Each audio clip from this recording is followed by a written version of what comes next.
아니고 사고로 죽은 것도 아니고 분봉왕 헤롯에 의해서 순교를 당하는 13장에서는 하나님의 나라가 왕성하게 어떻게 이 땅에 번성하고 확장되어 가는가를 비유를 통해서 여러 가지로 말씀하셨고, 그리고 14장에 보면 갑자기 세례 요한의 죽음에 대한 말씀이 나오는데 이것도 역시 13장과 전혀 무관하지가 않습니다. 하나님의 나라가 이 땅에 확장되어 가는 과정에는 비밀을 알지 못하는 사람들에 의해서 방해를 받는 것, 장애가 되어진다. 그러니까 14장 1절에 보면 그때에 분봉왕 헤롯이 예수의 소문을 듣고 그 신하들에게 이르되 이는 세례 요한이라. 저가 죽은 자 가운데서 살아났으니 그러므로 이런 권능이 그 속에서 운동하는도다 하더라. 지금 예수님을 세례 요한이라고 생각하고 있는 거예요. 전에 헤롯이 그 동생 빌립의 아내 헤로디아의 일로 요한을 삼아 잡아 결박하여 옥에 가두었으니 세례 요한의 죽음의 과정, 순교의 과정을 설명하고 있는 거죠. 이는 그 이유가 왜 그러냐. 세례 요한을 분봉왕 헤롯이 왜 미워하고 그를 감옥에 가두었느냐. 이는 요한이 헤롯에게 말하되 당신이 그 여자를 취한 것이 옳지 않다 하였습니다. 헤롯이 요한을 죽이려 하되 많은 사람들이 민중이 저를 선지자로 여김으로 민중을 두려워하더니 마침 자기 생일에 딸의 요청을 인해서 그의 목을 내어주는 거죠.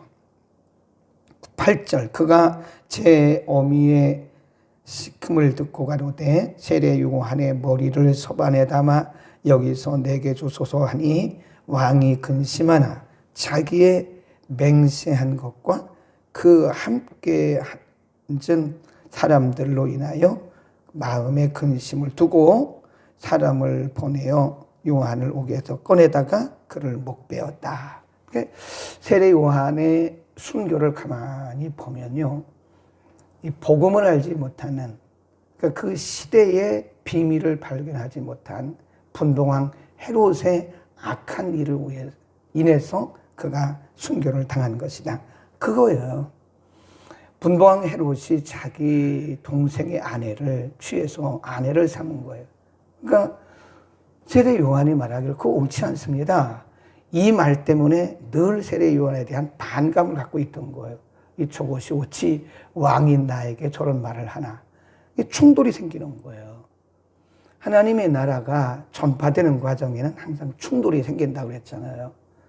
복음을 알지 못하는, 하나님 나라 비밀을 알지 못하는 사람들에게 있어서 하나님의 말씀은, 하나님 나라의 비밀은 항상 이 거부감을 가져오게 충돌 현상이 일어나는 거예요.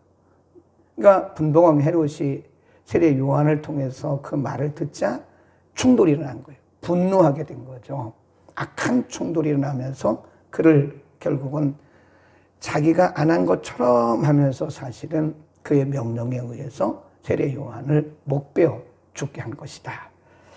그래서 세례 요한의 죽음을 통해서 첫 번째 우리가 알 수 있는 것이 뭐냐. 항상 하나님 나라의 비밀은, 복음은 악한 자들과 함께 충돌을 일으킨다. 복음을 받지 못하는 거죠. 세례 요한이 말한 것은 바른 말을 한 거예요. 의로운 말을, 복음을 말한 거예요. 그러나 악한 자가 그것을 이해할 수가 없고 받아들일 리가 없다. 그 다음에 세례 요한의 죽음에 대해서 우리가 생각을 해야 되는데요.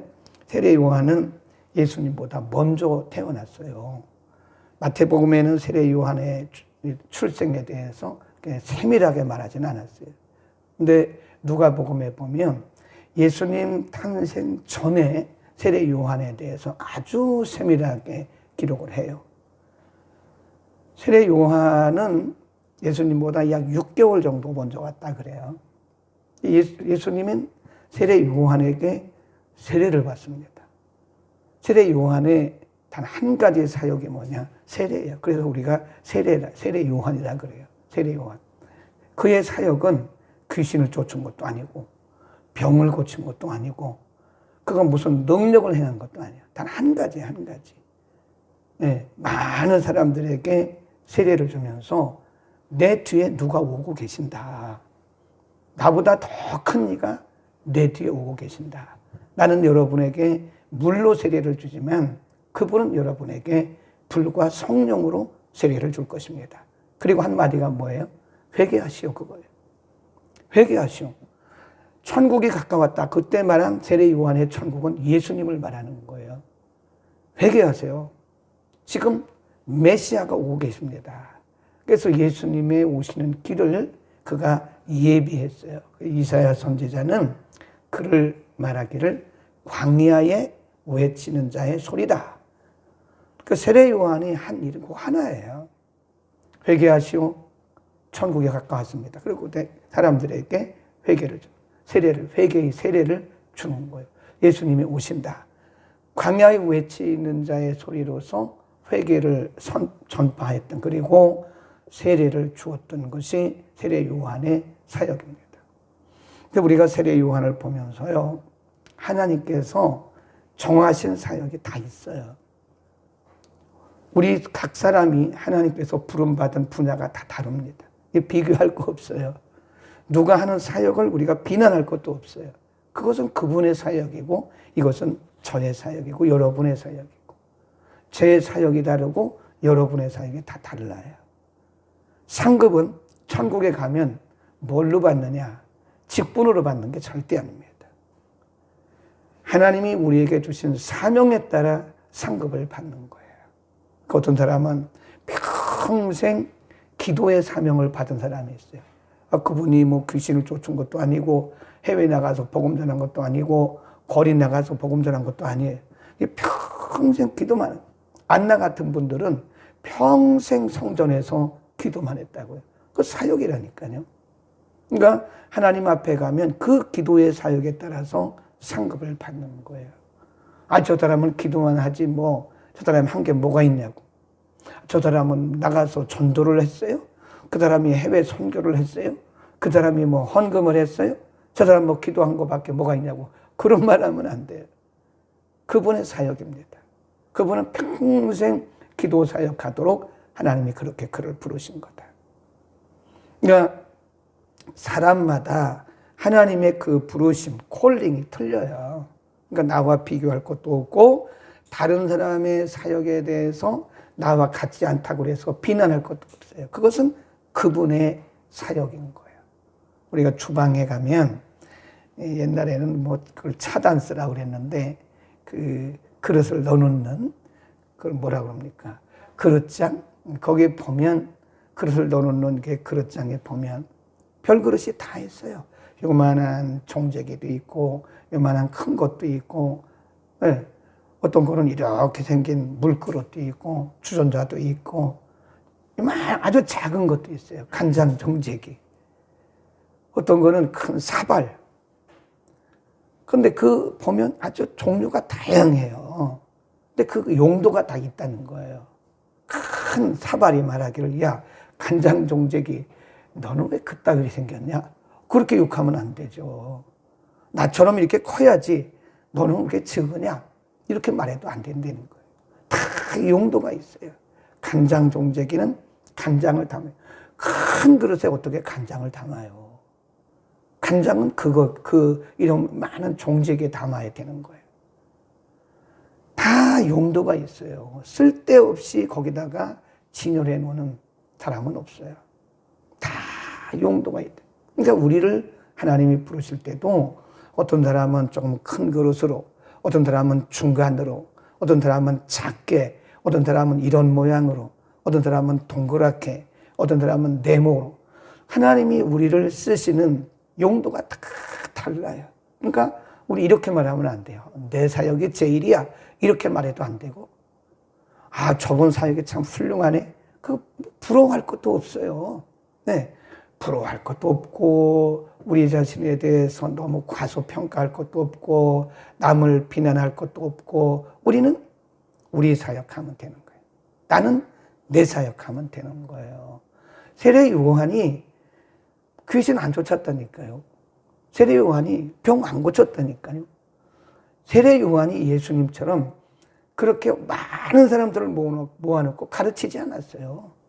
그럼 가르쳤다면 한 가지밖에 없어요. 회개하세요. 천국이 가까웁니다. 내 뒤에 오신 분이 한 분 계시는데 그분은 나보다 크십니다. 나는 그분의 신들매를 들 수도 없습니다. 신발끈을 풀 수도 없습니다. 그런 얘기한 거. 그 외에는 이분이 다른 거 한 게 없어요. 비유를 든 것도 없고. 그러니까 세례 요한은 자기 자리에서 자기 사역을, 자기에게 맡겨진 사역을 했다 하는 거예요. 아멘. 그러니까 우리는 우리 개인, 각 개인의, 그러니까 우리 각 사람의 부르심이 뭔가를 알아야 돼. 그러니까 우리가 의외로요, 이렇게 신앙생활 하면서 구원받은 것으로 끝나는 분들이 많은데 그렇지 않아요. 우리를 구원하신 하나님은 우리의 생명이 다하는 날까지 우리를 쓰세요. 우리를 도구로 쓰십니다. 모든 사람들은 그분의 도구예요. 하나님이 우리를 구원하신 다음에는 우리를 그분의 도구로 쓰세요. 쓰시기 위해서 우리를 부르시는 거예요.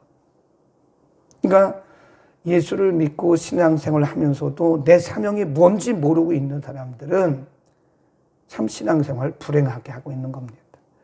내가 왜 하나님께 부름받고 구원받았는가? 구원받았으면 우리의 생명이 이 땅에 있는 동안 하나님 반드시 우리를 쓰세요. 크거나 작거나 어떤 모양으로 쓰십니다. 우리나라는요, 이 사명이란 말을 너무 크게 생각해요. 그래서 이렇게 교회 안에 좀 열심히 있는 분들 보면 다 신학교 가라고 그래요. 그 신학교 가는 게 사명이 아니라니까요. 그래서 우리나라는요, 신학교 안 가야 할 사람이 많이 갔고요. 또 갈 사람이 또 안 간 경우도 많아요. 목회자가 되지 말아야 할 분도 많아요. 제가 보니까. 그 왜 그러냐면 사명을 너무 목회자로만 생각한 거예요. 나는 사명자야. 우리 다 사명자예요. 뭔 소리를 하는 거예요. 우리 다 사명자라니까요. 그러니까 꼭 어디 가서 기도받으면 이게 눈을 감고 말하기를 당신은 사명자인데 왜 여기 있냐고. 빨리 신학교 가라고. 그러니까 신학교가 난립이 돼가지고 아무나 그냥 막 가서 신학교 공부해가지고 참 그런 경우가 많아요. 꼭 필요한 분은 반드시 가야 됩니다. 근데 제가 말씀드리는 것은 신학교 가서 목사가 되는 것만이 사명이 아니라는 거예요. 장로님도 사명자예요. 권사님도 사명자예요. 집사님도 사명자예요. 다 우리는 부름받은 사명자예요. 이거를 조금 어렵게 말하면 뭐예요? 사역, 미니스트리다. 다 사역입니다. 우리 다 사역자예요. 그러니까 여러분이 목사가 아닌 거에 대해서 너무 그렇게 후회할 거 없어요. 여러분이 전도사가 아닌 거에 대해서 후회할 거 없어요. 여러분이 장로가 아닌 거에 대해서, 권사가 아닌 거에 대해서 후회할 거 없어요. 하나님이 어떤 부르심을 부르셨느냐를 반드시 우리가 발견하고 그 분야에서 최선을 다해야 돼요. 충성을 다해야 돼요. 어떤 교회 성장학자가 이렇게 말했어요. 교회 안에 진짜로 사역하고 진짜로 섬기는 사람은 전체 교회의 10분의 1이라는 거예요. 10분의 1. 100명 중에 10명 안팎으로만 실질적으로 교회에 섬기고 이런 일 저런 일을 하는 거지, 실질적으로는 다른 분들은 대개 보면 그냥 와서 예배드리고 가고 그냥 구경꾼처럼 손님처럼 살아간대. 제가 볼 때는 10분의 1은 훨씬 더 됩니다. 어떤 분이 그런 통계를 내서 발표를 했는데 어떤 그룹을 어떤 교회를 대상으로 조사를 했는지 모르지만 제가 볼 때는 10%는 넘어요. 우리 교회도 보면 뭐 많은 경우가 그렇게 살아요. 몇 안 되는 분들만 사실 그냥 구경꾼처럼 왔다 갔다 하는 거지 대부분은 열심히 삽니다. 그러나 제가 볼 때는 60% 넘친다는 것 같아요. 그럼 나머지는 어떻게 사냐? 그냥 예배드리고 구경꾼으로 왔다 갔다 하는 거예요. 내가 어떤 분야에 부름받았는지도 몰라요. 어떤 분은 평생 성전에 꽃꽂이만 하는 분이 있더라고요. 예. 그 사명이에요. 우린 못합니다. 그 돈 주고 하라 그래도 꽃꽂이 못해요. 근데 그 부분에 사명을 받은 분들은 아주 기가 막히게 또 꽃꽂이를 하죠. 기도로 부름받은 사람, 섬기는 일로 부름받은 사람. 어떤 분은 사업을 해가지고 돈을 벌잖아요. 그 번 돈을 다 흘려보내요. 예. 우리가 생각할 때 저분은 사업을 잘해서 돈 많이 벌었겠네. 잘 먹고 잘 살겠네. 그런데 정작 보면 자기를 위해서는 안 써요. 안 쓰고 그거를 다 흘려보내더라고. 선교지에 또 저 시골에 여러 목회자들에게 주변에 어려운 성도들에게 보이게 안 보이게 다 흘려보내는 그게 사명이라니까요. 그러니까 돈 버는 게 돈 벌이 하는 게 아니에요. 그분에게서는 그게 사역입니다. 사역. 사업이 사역이에요. 세례 요한을 통해서 성경은 우리에게 각 사람에게 맡겨주신 사명이 다르다는 것을 가르쳐 줍니다. 그러니까 아무리 사람들 보기에 단순하고 작아 보여도 그걸 작다고 말하면 안 됩니다. 그것은 그분의 평생에 감당해야 할 사명이다. 그 다음에 세례 요한이 어쨌든 분봉왕 헤롯에 의해서 목배임을 당하고 순교당하잖아요. 그 정확한 나이가 성경에 나와 있지가 않아요. 근데 세례 요한이 부름받고 예수님보다 한 6개월 정도 먼저 왔고 예수님은 3년 6개월 정도 사역을 하셨고 33살에 돌아가셨고 그런 걸 보면 세례 요한의 나이가 많지 않아요. 순교한 그 나이가 많지가 않습니다. 그가 사역한 기간도 그거 얼마 되지 않아요. 짧아요. 네. 예수님보다 6개월 먼저 와서 그가 하는 사역은 예수님은 3년에서 3년 6개월이라고 보는데 세례 요한의 사역은 그보다 훨씬 짧습니다. 예수님의 사역 초기에 그가 순교를 당했으니까요. 그러니까 여기서 우리에게 또 뭘 하나 말씀해 주시냐면 인간의 수명은 그의 사명과 일치한다. 그렇게 보면 그걸 써놓으세요.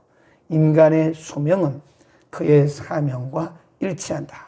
이거 제가 만들어낸 말인데 제가 봐도 참 멋진 말이네요.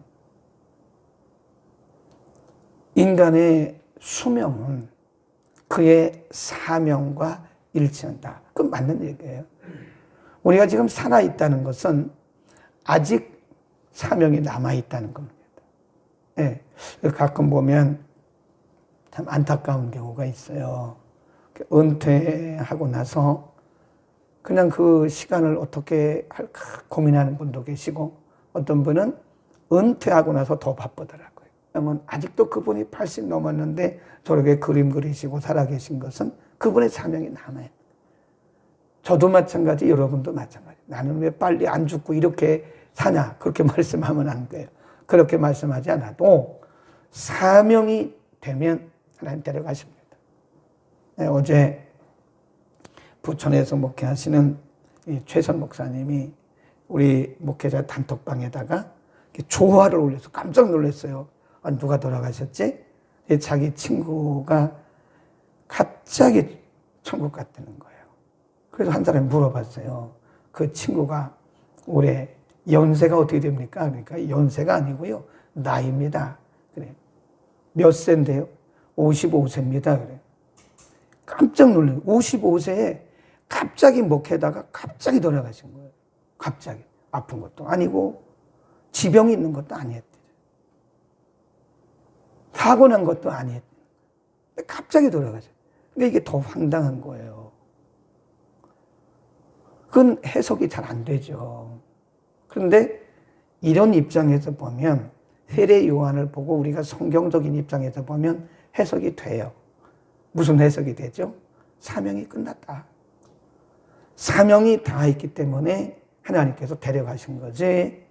물론 가족으로나 또 그 지인들에게 있어서 성도들에게 있어서는 굉장한 충격이죠. 굉장한 충격이죠. 그러나 하나님 편에서 보면 사명 거기까지예요. 그러니까 인간의 수명은 우리의 사명과 일치한다. 꼭 기억하시고 우리가 이 땅에 있는 것은 살아있는 것은 하나님의 사명 때문에 있는 것이다. 남과 비교할 것도 없고 다른 사람을 부러워할 것도 없어요. 나는 나예요. 나는 나의 사명이 있어요. 작거나 크거나 하나님이 내게 주신 나를 구원하신 그 하나님의 분명한 부르심과 사명이 있는 겁니다. 우리의 사명을 발견하고 행복하게 사시기를 바랍니다. 기도하겠습니다. 거룩하신 우리 아버지, 오늘 예수님께서 가르치셨던 천국 비유를 쭉 이어서 말씀하시면서 분봉왕 헤롯의 세례 요한을 죽게 하는 이런 모든 과정도 역시 복음이 증거되는 곳에, 하나님의 나라가 확장되는 곳에 충돌하는 현상임을 가르쳐 주셨고, 세례 요한이 예수님보다 먼저 와서 많은 일을 한 것은 아니지만 그에게 특별한 하나님께서 그에게 정하신 사역을, 사명을 감당하신 것도 우리 오늘 상고했습니다. 우리 각 사람을 구원하시되 그냥 구원만 하신 것이 아니라 하나님 나라 확장을 위해서 우리 각 사람을 하나님의 도구로, 복음의 통로로 쓰심을 믿습니다. 하나님, 아직도 사명을 발견하지 못했다면 내게 주신, 하나님 내게 맡겨주신 사명이 무엇인지를 발견하고 우리의 남은 생에는 사명 따라 살게 하여 주옵소서. 인간의 수명이 그의 사명과 일치한다는 것도 우리가 깨달았습니다. 우리 각자의 사명을 발견하고 우리의 신앙생활이 늘 행복하고 충성되게 하옵소서. 하나님을 예배하는 거룩한 주일에 전 지구상에 모여 예배하는 모든 교회들을 축복하시고 주의 종들을 붙드사 생명의 말씀을 바로 전하게 하시고 우리 사랑하는 성도들 오늘도 거룩한 주일 잘 준비하고 중심을 다해서 하나님을 예배하는 거룩한 하루 되게 하여 주옵소서. 성전과 가정에서 예배할 때 하나님 우리의 예배를 받으시고 오늘도 예비하신 하나님의 크신 은혜로 우리 모두를 충만하게 하옵소서. 유치부, 유년부, 중고등부, 청년대학부, 영어예배, 오전예배, 밤예배 이르기까지 이전에서 드려지는 모든 예배 위에 성령의 기름 부음을 허락하여 주옵소서.